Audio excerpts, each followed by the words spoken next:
125. Saya Putri Azhara Utami dengan NPM 101200095. Dan saya Ferdi Arsyad dengan nomor NPM 101200112. Terima kasih.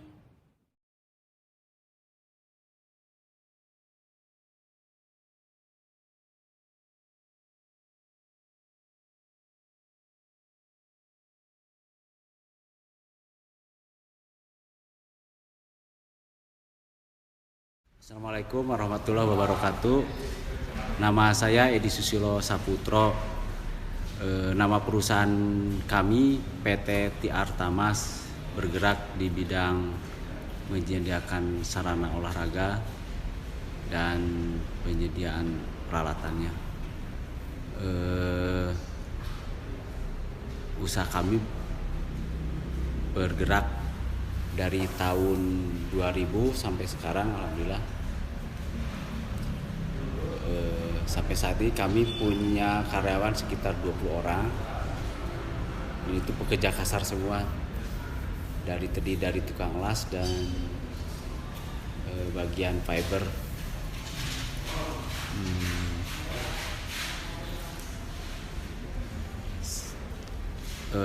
Penyediaan pekerjaannya di penyediaan sarana olahraga panjat tebing dan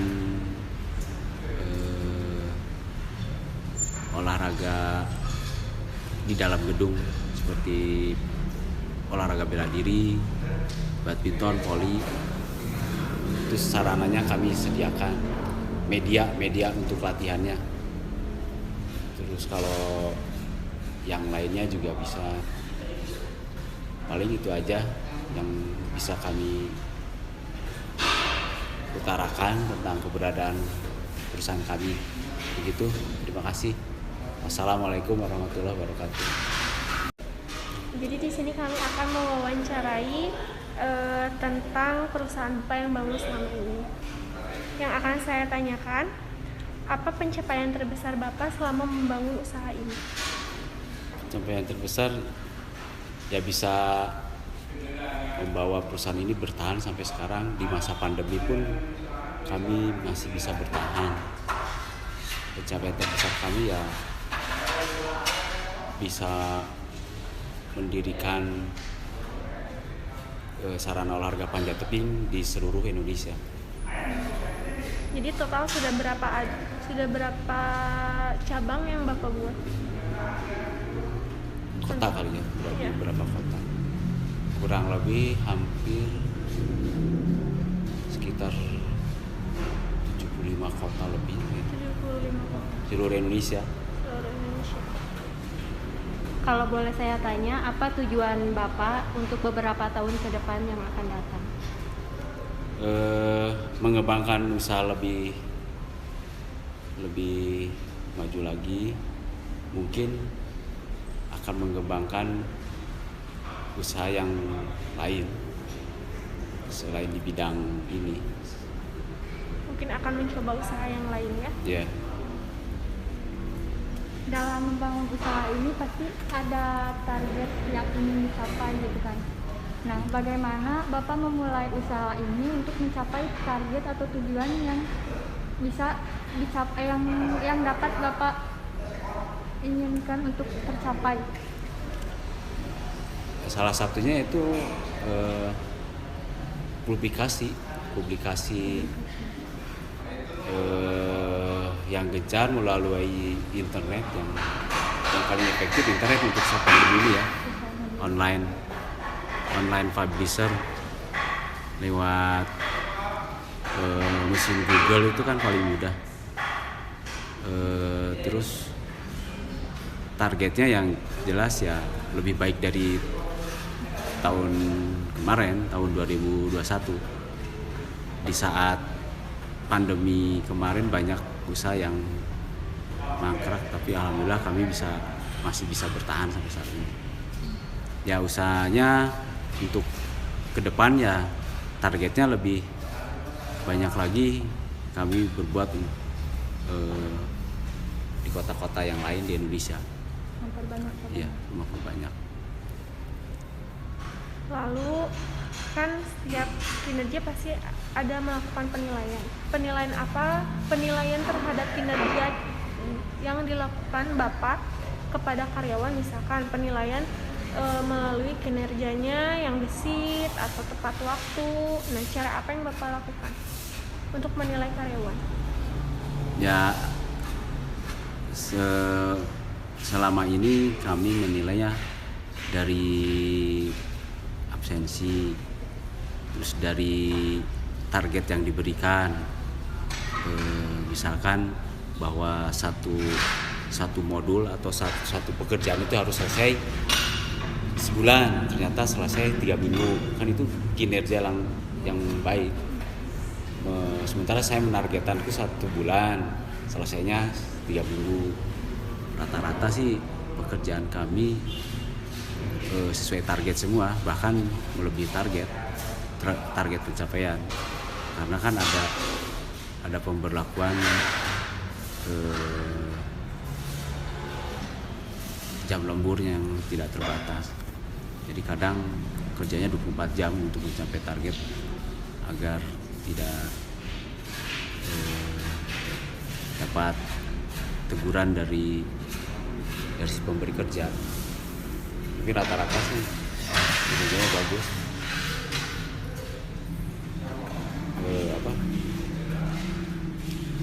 Sesuai target semua. Jadi dapat bekerja dengan baik, bahkan bisa sampai mempersingkat waktu kerja. Iya. Baik Pak, kalau boleh saya tanya, apa faktor yang menurut Bapak karyawan Bapak layak bekerja di perusahaan Bapak? Ya, sesuai dengan keahliannya. Pertama, mereka siap bekerja keras. Terus sesuai keahliannya bisa menjaga dirinya, sama bisa mengikuti pekerjaan yang saya berikan. Keahliannya kan keahlian tukang las, keahlian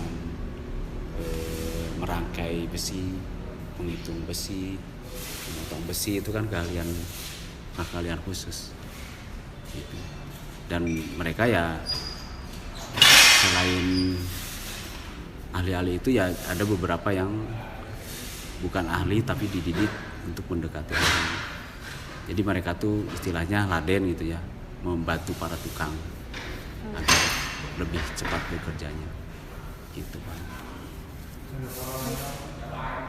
Kalau faktor untuk kan dalam penilaian kerja ini kan ada karyawan yang kayak kinerjanya bagus, ada yang kayak misalkan kurang bagus gitu kan. Nah, faktor apa yang bisa dibilang seorang karyawan tuh tidak layak untuk bekerja karena mungkin mereka lalai dalam bekerjanya atau gimana? Ya, yang jelas kan di sini jam kerjanya jam 9 ya. Ada saja udah mengeluarkan 1 orang karena faktor tadi tidak disiplin. Datang seenaknya, pulang juga ingin cepat pulang. 1 kali 2 kali saya biarkan, tapi lama-lama sering begitu ya sudah, tidak, berarti kan tidak bisa memenuhi kriteria yang saya inginkan, kriteria perusahaan yang saya inginkan, jadi dikeluarkan, sudah tidak ada lagi. Jadi yang sekarang itu rata-rata yang kerja di sini tuh pada nginep di sini, jadi kemungkinan tepat waktu, karena kan pada nginep karyawan jauh-jauh dari luar Bandung semua. Jadi untuk ketepatan waktu mereka pasti tepat karena pada nginep di sini. Kalau yang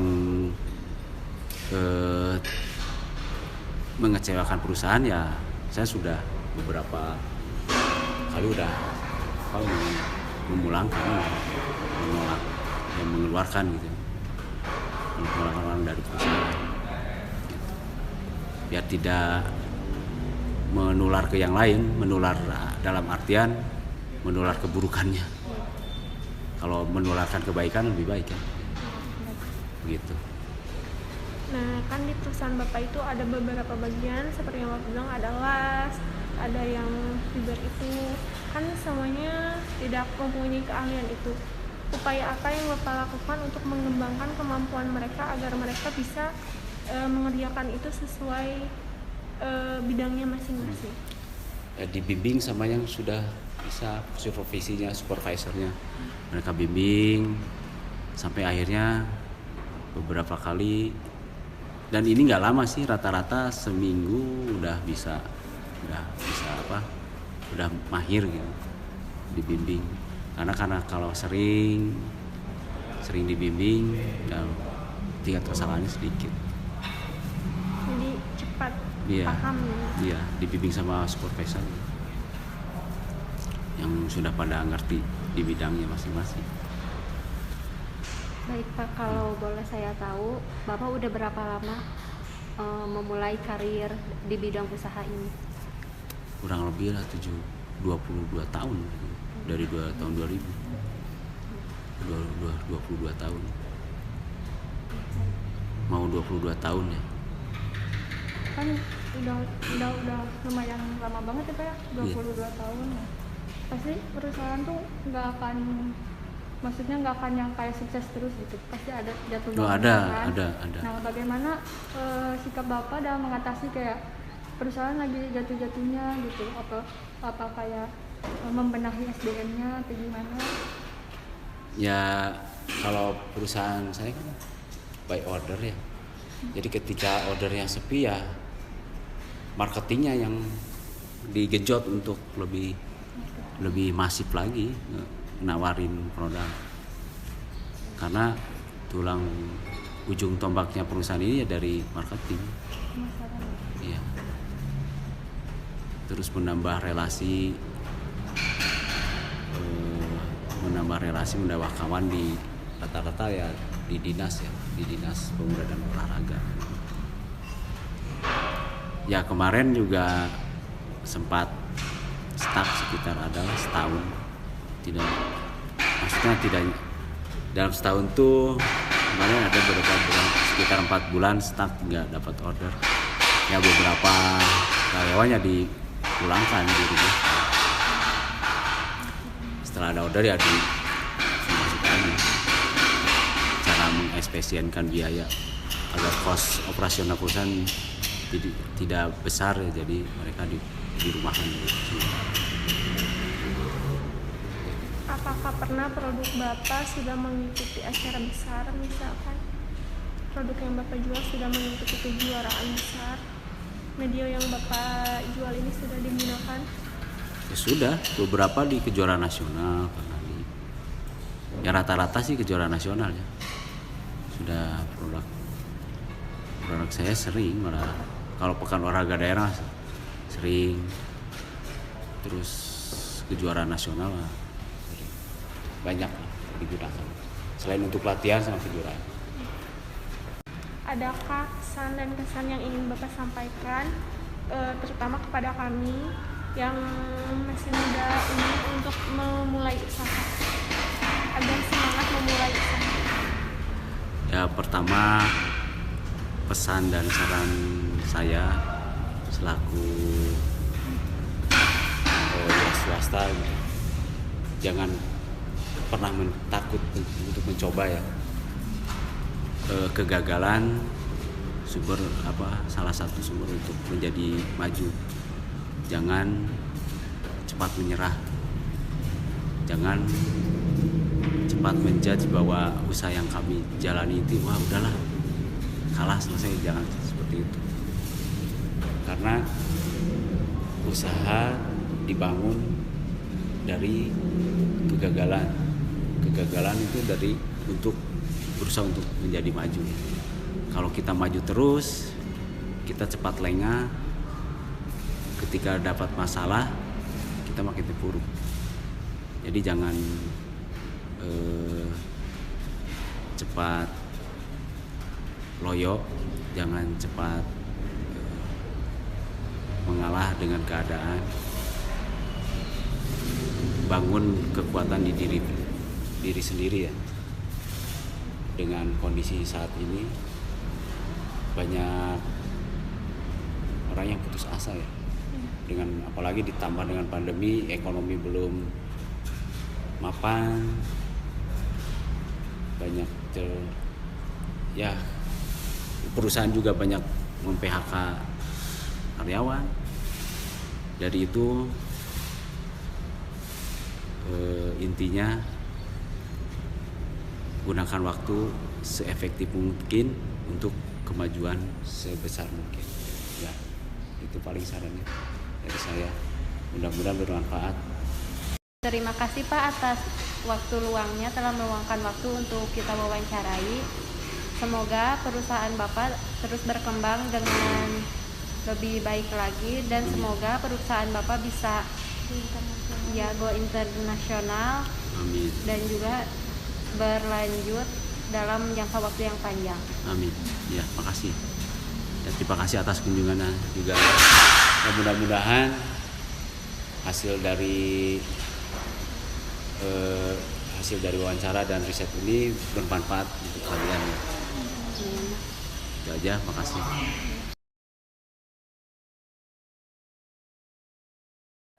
Perkenalkan, nama saya Asep, perusahaan saya Rajutan, nama pabriknya Bilal Collection, Bandung.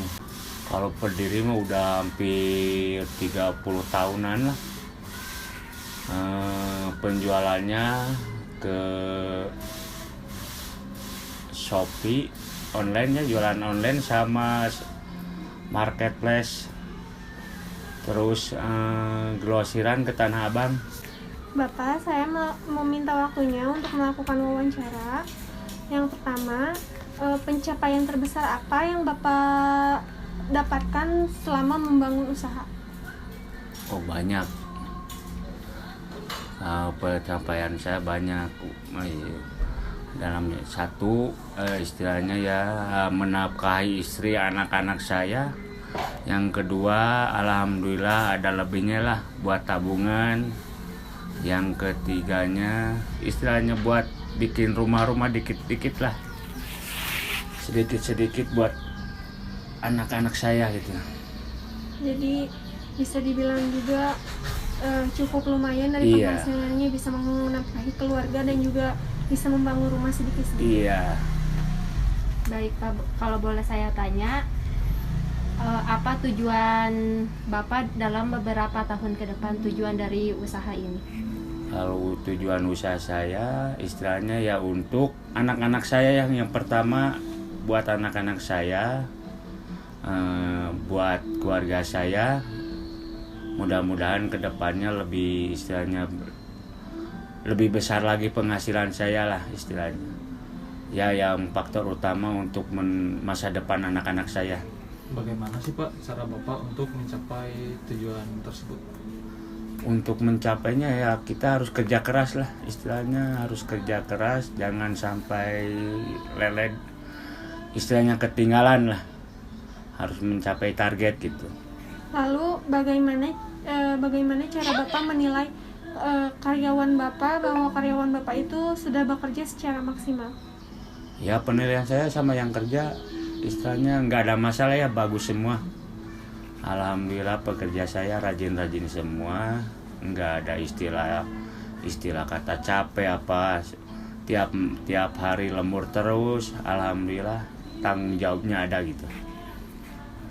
Kalau menurut Bapak, faktor apa yang bisa membuat karyawan Bapak tuh layak bekerja di perusahaan ini? Nggak pandang usia ya, mau tua mau muda, yang penting gitu. Penilaian saya yang kerja rajin lah. Faktor apa sih yang membuat karyawan Bapak itu tidak layak untuk berada di perusahaan Bapak? Ya kalau tidak layak istilahnya ya yang sakit ya. Kalau orang yang sakit mungkin harus istirahat, nggak layak kerja kan. Kalau yang sehat layak kerja lah. Karyawan Bapak pasti tidak semuanya awalnya bekerja di dunia rajut ini. Upaya yang Bapak lakukan untuk mengajarkan agar mereka paham dan pasti itu seperti apa?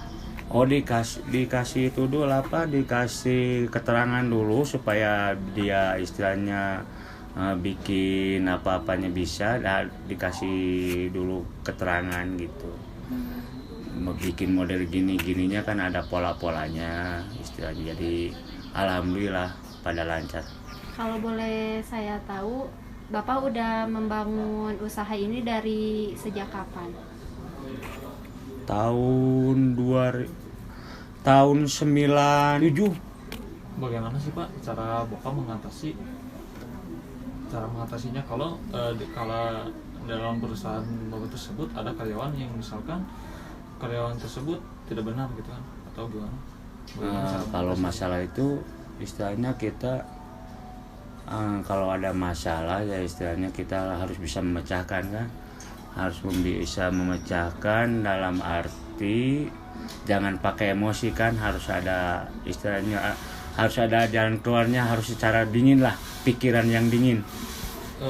Kendala apa saja sih Pak yang terjadi pada pengembangan SDM? Kadang-kadang istilahnya dari ukuran ada yang gede, ada yang kecil, nggak sesuai pesanan. Kadang-kadang masalahnya dari situ.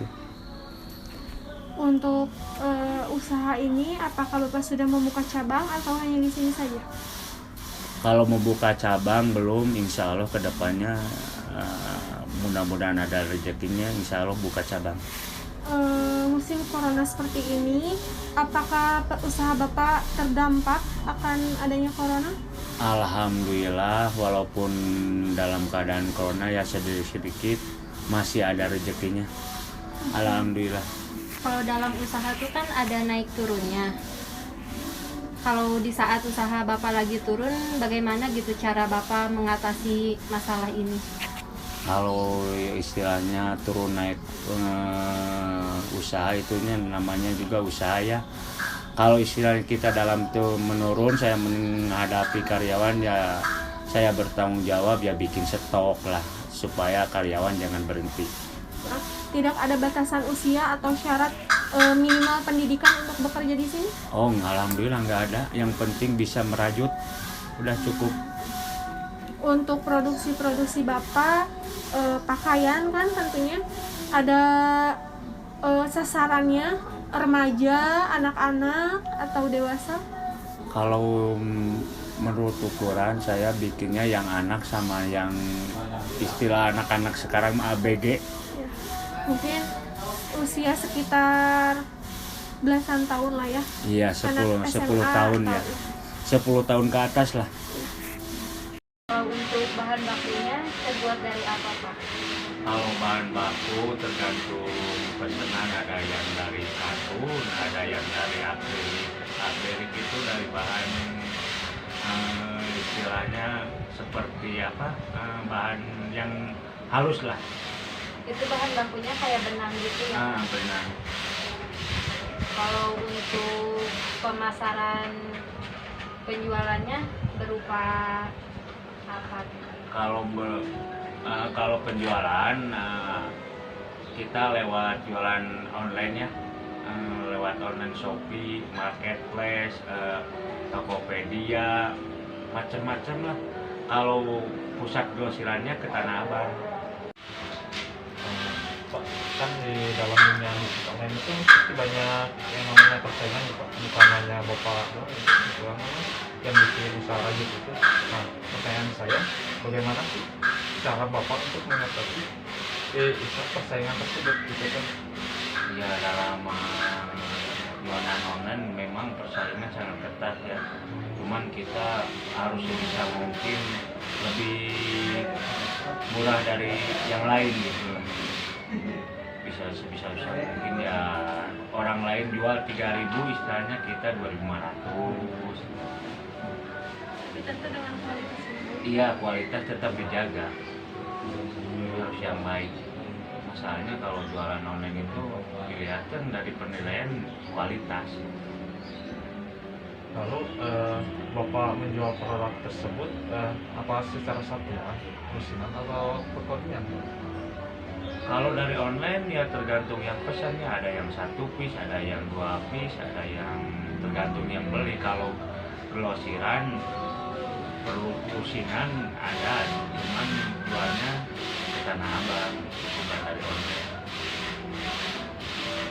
Untuk harga per piece dan per kodi atau lusin itu berapa? Kalau per piece paling minim kita jual ada yang harga ya paling minim ya 36.500, ada yang 35, tergantung model lah. Kalau perlu SIM istilahnya, kalau perlu SIM 400 ke atas. Baik Pak, untuk pesan-kesannya ada yang bisa disampaikan untuk generasi muda dalam membangun usaha agar bisa sukses seperti Bapak? Ya, faktor utamanya ya kita harus lihat ya. Lihat istilahnya adalah dia berusaha, dia belajar. Yang penting kita harus faktor utama giat. Baik, terima kasih untuk waktunya Pak. Mudah-mudahan usaha yang Bapak bangun semakin sukses lagi. Amin. Bisa membuka cabang seperti yang Bapak harapkan. Amin.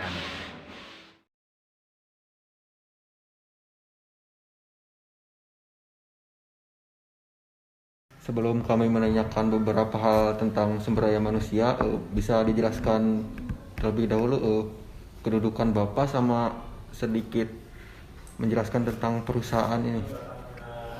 Iya, terima kasih Ferdi waktunya. Assalamualaikum warahmatullahi wabarakatuh. Perkenalkan, saya Rizal. Kalau di perusahaan ini saya salah satu foundernya di antara beberapa rekan-rekan yang lain di Teknartis Indonesia ini. Kalau tugas dan peran saya mungkin di dalam perusahaan ini sekarang kebetulan diamanahi sebagai CFO, sebagai Chief Finance Officer lah gitu ya untuk di perusahaan ini. Pertama, kami akan menanyakan tentang proses manajemen karirnya, Pak. Apa sih pencapaian terbesar Bapak selama menjabat di perusahaan ini? Perusahaan ini sebenarnya ada beberapa tahap ya, jadi transformasi gitu. Sebenarnya dulu sebelum menjadi secara legal perusahaan ini namanya Teknor Indonesia. Dulu itu Teknor Pilar Rahayu. Malahan sebelumnya, jadi ada fase jeda dari Teknor Pilar Rahayu, perusahaan yang awalnya bergerak di bidang pertambangan gitu ya. Kemudian jadi perusahaan yang fokus di, terutama sekarang ini yang fokus di bidang mechanical dan electrical, terutama yang mechanicalnya. Mungkin untuk informasi detail produk dan sebagainya ada di situs teknordindonesia.com, bisa diakses. Jadi kalaupun pencapaian saya sebenarnya secara legal perusahaan ini baru didaftarkan 2014 ya, 2014 akhir lah menjelang 2015. Cuman kalau pertanyaan Ferdi tadi, pencapaian terbesarnya apa? Saya kira pencapaian terbesarnya perusahaan ini yang tadinya bisnisnya masih as usual, tapi di 3 tahun ke belakang kita mencoba bertransformasi menjadi menyesuaikan dengan tantangan sekarang menjadi perusahaan digital. Nah, perusahaan ini 1 tahun ke belakang sudah mulai beradaptasi, walaupun bisnis modelnya masih bisnis model yang belum sepenuhnya digital, tapi kita sudah berusaha untuk bertransformasi menjadi perusahaan digital. Paling tidak dari sisi supportnya perusahaan ini infrastrukturnya sudah ditopang oleh perusahaan oleh manajemen perusahaan digital. Itu mungkin yang menjadi pencapaian untuk Teknor Indonesia ini. Lalu apa tujuan karir Bapak di beberapa tahun mendatang, Pak? Tentu saja tantangannya sekarang ini karena ini fase ini ya. Sekarang ini semua perusahaan, lini teman-teman juga yang usahanya bisnis as usual menyikapinya, sekarang semuanya didisrupsi. Barang siapa yang tidak beradaptasi dengan perubahan sekarang perusahaan digital paling tidak basisnya sudah mulai ke digital. Saya kira semuanya bakal berjatuhan gitu ya. Jangankan level perusahaan kecil di Indonesia ini gitu, bahkan perusahaan-perusahaan besar, maksudnya dalam hal ini perusahaan yang ditopang oleh pemerintah sekalipun, kalau tidak bisa beradaptasi dengan tuntutan digital sekarang, saya kira semuanya juga pada sekarat gitu. Jadi apa tantangan ke depannya gitu ya? Ya tentu saja kita harus leading menjadi perusahaan yang bertransformasi dari bisnis as usual menjadi perusahaan yang basisnya digital. Itu mungkin.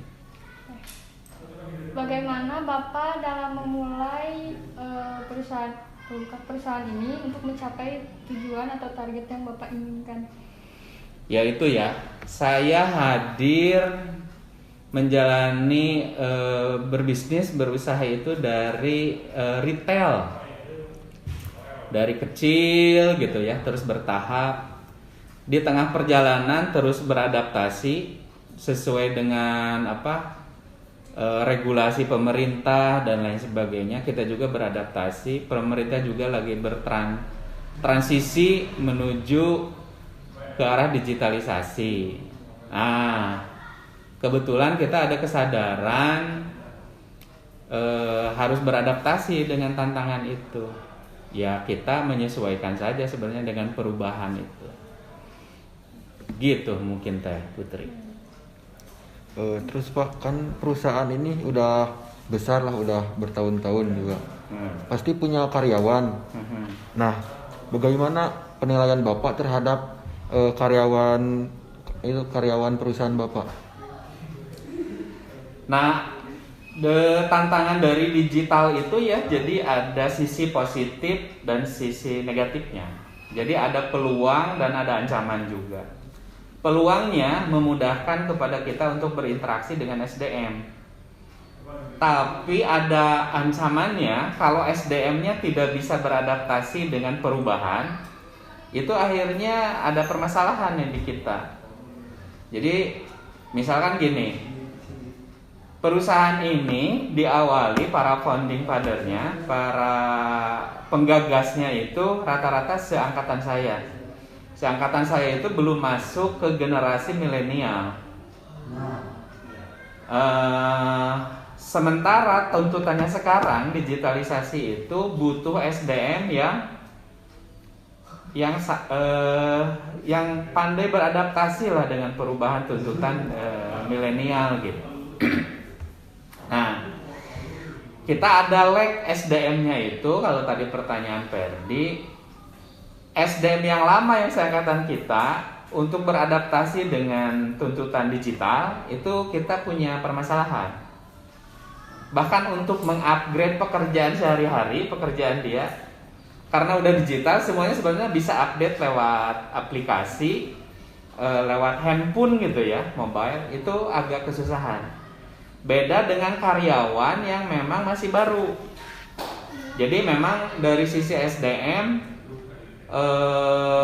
rata-rata yang menjadi karyawan kita itu ya kalau dari Bandung, misalkan dari sini dari TB ya, dari Jakarta, yang di Jakarta itu yang dari UKI, yang dari UI gitu ya, teman-teman itu. Nah, kalau yang karyawannya baru itu relatif bisa beradaptasi. Yang lama ini yang agak susah. Karena kita digital, sebenarnya perubahan tempat, kebetulan ini kantornya sendiri ada yang di Kabupaten Bandung, ya semacam di sini ini ini office untuk administrasi lah misalkan di sini di Bandung sini. Tapi ada untuk marketing itu yang di Jakarta Barat, ada yang di Tangerang Selatan, ada workshop kita di Bekasi, ada kantor untuk urusan ekspor impor kita di Cibubur gitu kan. Jadi tempatnya tersebar. Kalau sekarang udah digital itu kita relatif tidak mempunyai permasalahan dari sisi komunikasi. Lag-nya memang di SDM yang lama. Tantangannya mungkin itu. Bro, faktor apa saja sih Pak yang menentukan bahwa karyawan Bapak itu tidak layak gitu kan untuk bekerja di perusahaan Bapak gitu kan? Atau dalam kata lain bahwasanya si karyawan itu tidak benar gitu Pak? Ya, pertama karena kita bergeraknya terutama sekarang di mechanical gitu kan ya. Jadi mechanical ini memang membutuhkan spesifikasi orang yang menguasai kimia, terus juga menguasai mesin. Nah, orang yang mempunyai spesifikasi seperti itu kan tidak banyak, tapi yang proven, yang bisa bekerja dengan teamwork. Nah, itu kan seleksi ya. Itu akhirnya kalau kita masih mengelola SDM-nya harus menjadi karyawan dan sebagainya, itu kita bermasalah kemarin. Jadi ini sebenarnya lebih kepada strategi perusahaannya, bagaimana menempatkan karyawan yang kalau cukup jadi mitra, mending jadi mitra aja lah. Jadi outsource kita nge-hire gitu. Tapi memang yang bisa menjadi karyawan, tadinya karyawan malah sekarang jadi mitra gitu. Tapi yang tadinya mitra karena dibutuhkan cocok untuk menjadi karyawan malah menjadi karyawan. Gitu Kang Maman. Baik, tadi kan ditanyanya faktor yang tidak layak untuk menjadi karyawan. Nah, sekarang kalau faktor apa saja yang seseorang karyawan dapat dikatakan layak untuk bekerja di perusahaan ini? Yang tadi, yang bisa beradaptasi dengan tuntutan digital. Itu key faktornya yang paling penting. Bahkan ada yang baru, anak-anak teknik. Salah satunya penunjang juga kita itu anak teknik lingkungan ya. Tapi kalau dianya tidak bisa beradaptasi, itu menjadi penghalang buat tumbuh kembangnya perusahaan, pekerjaannya. Lalu ke ini Pak, soal pengembangan SDM. Nah, bagaimana Bapak mengembangkan karyawan-karyawan Bapak agar terus mempunyai kualitas yang maju gitu? Ya kalau sekarang alhamdulillah kan, kalau untuk dunia digital seperti ini, pengembangan SDM kalau untuk upgrade skill kita bisa bekerja sama lah, dan banyak internet itu terbuka gitu.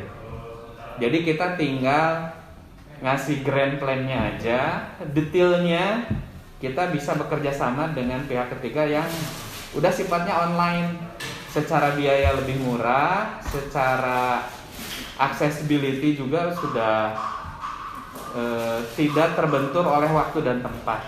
Itu untuk upgrade SDM kita.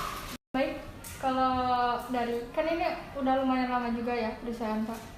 Kerjanya kan pasti ada naik turunnya gitu kan. Gimana cara Bapak mengatasi kalau perusahaan lagi masa-masa terpuruknya ataupun kayak pas masa jaya-jayanya gitu, biar nggak lengah gitu perusahaan? Gimana membenahi SDM-nya juga? Perusahaan ini sebenarnya kita memanfaatkan waktu itu karena ada mitra perusahaan asing di Indonesia sini yang tiba-tiba hengkang karena kebijakan di negaranya satu dan lain hal sudah tidak bisa untuk beroperasi di Indonesia. Nah, perusahaan ini didirikan, yang Technord Indonesia ini ya. Perusahaan ini didirikan itu sebenarnya untuk menangkaplah peluang itu. Gimana caranya supaya market yang sudah termaintain bisa tetap terus dijalankan gitu. Nah, perusahaan ini hadir. Alhamdulillah dari mulai kita maintenance, berarti kalau ngitungnya dari legalnya aja lah gitu kan ya, dari beberapa tahun kebelakang, dari 2014, 15 awal lah gitu kan ya, 14 akhir, 15 awal. Kalau year on year pembukuannya kita itu alhamdulillah progres. Walaupun masih kita 2 tahun ke belakang kan mulai ada corona ya. Perusahaan ini di tahun awal corona, yang lain ketika sudah mulai bertumbangan, itu alhamdulillah dari sisi pertumbuhan itu masih naik malahan untuk di tahun pertama. Nah, mulai kerasanya Putri di tahun kedua ini sekarang, tahun ini omsetnya turun. Tahun pertama corona itu kita omsetnya malah naik gitu, tetap nggak terlalu berpengaruh lah. Tahun keduanya sekarang tahun 2021 maksudnya, bukan tahun 2022, itu mulai terasa turun tuh. Ada mulai turun lah. Tapi kalaupun turun sebenarnya ya tadi kembali lagi ke SDM-nya. Salah satunya SDM, kalau dari sisi internal SDM kitanya ada lag untuk beradaptasi, itu satu sisi. Tapi di sisi lainnya, karena seluruh sektor industri kita yang menjadi klien kita itu memang shutdown kan semuanya juga kan. Ya itu berarti kan pengaruhnya bukan hanya dari internal SDM-nya, tapi sebenarnya dari klien-klien kita yang pada shutdown juga usaha. Yang terakhir ini Pak, Ya. untuk pembelajaran atau pesan-kesan untuk semuanya, untuk para yang ingin memulai bisnis itu seperti ingin membuka perusahaan atau ingin bekerja di perusahaan yang seperti Bapak ini, kira-kira apa pesannya Pak? Kalau sekarang kesempatannya buat generasi digital lah. Saya kira untuk generasi Perdi ini lahirnya kan 2000 ke sini ya. Perdi siapa? Penti, Sri gitu ya. Itu anak-anak digital. Saya kira anak-anak digital itu harus beradaptasi dengan tuntutan digitalisasi. Jadi pembelajarannya dari saya gimana kalau misalkan mau bisnis. Kalau masih memahaminya bisnis masih old mind, masih bisnis yang konvensional, saya kira ketinggalan. Memang harus bisa melihat bisnis yang bisnisnya sudah basisnya sudah digital gitu. Itu satu ya. Kenapa basisnya digital? Karena sama-sama setelah melihat hasil riset, berbisnis yang konvensional itu butuh waktu relatif lebih lama sebenarnya. Hasil riset itu perlu waktu paling tidak itu 10 tahun. Dengan 3 tahun pertama gugur setengahnya gitu kan. Di 5 tahun pertama permasalahannya keuangan, di 8 tahun pertama udah gugur hanya tinggal 16%, tapi di 10 tahun itu hanya tinggal 4% dan yang jadi championnya 1%. Entrepreneur itu ujungnya hanya tinggal yang satu, yang pemenangnya satu. Itu yang bisnis model lama. Tapi bisnis digital itu sendiri seperti apa? Semacam yang basisnya startup. Di bisnis startup itu yang gugur sama-sama aja, yang tersisa itu hanya 5%, 95%-nya tuh gugur. Berarti ada kesamaan. Mau setupnya bisnisnya konvensional gayanya, atau bahkan bisnis digital sekalipun yang startup, ujung-ujungnya yang terseleksi itu hanya sekitar 5%. Nah, yang mau menekuni dunia entrepreneur, yang mau terjun berbisnis, bagaimana caranya menjadi pemenang yang 5%, yang 4%, bahkan yang menjadi 1% itu. Cuman rentang waktunya ternyata tidak 10 tahun kayak kalau yang bisnis digital. Kalau kita mau menjadi pemenang, belajarlah dari orang yang punya pengalaman. Coach maksudnya ya, ikut pendampingan, ikut kerja. Kalau mau, nah sekarang di challenge justru kepada yang mau adik-adik lah ya, yang mau kerja. Kerjanya mau cari apa? Tergantung niat. Kalau kerjanya memang mentalitasnya jadi karyawan, ya berarti kan jadi karyawan saja. Tidak mempunyai cita-cita untuk mendirikan perusahaan. Tapi kalau niat dari awalnya bekerja itu memang untuk kemandirian, untuk punya perusahaan sendiri, itu beda. Jangankan dibayar, bahkan dia kerja harus membayar sekalipun dia mau gitu. Seperti contohnya orang luar yang pengen mengetahui bikin perusahaan di Indonesia, banyak ceritanya lah gitu ya, itu yang jadi inspirasi. Bahkan dia untuk memulai usahanya di Indonesia, daripada dia bekerja langsung men-set up perusahaannya, kan dia belum tahu nih market di Indonesia. Dia tuh sampai melamar menjadi karyawan di perusahaan orang lain, jadi supir malahan. Tapi begitu dia jadi supir, kerjanya dia bisa memahami apa yang dilakukan salah satu bos perusahaan di Indonesia. Setelah lama dia memahami, kemudian dia membuka usaha di Indonesia. Jadi pekerjaan dan entrepreneur, kemandirian itu ada benang merahnya. Tergantung kitanya bekerjanya memang hanya untuk bekerja saja, atau bekerjanya yang memang ada cita-cita untuk bisa mendirikan perusahaan sendiri. Kan itu dikembalikan lagi kepada pilihan kita masing-masing. Gitu. Terima kasih Pak atas waktunya, telah memberikan kami ilmu yang bermanfaat. Semoga perusahaan Bapak lebih maju lagi, lebih baik lagi.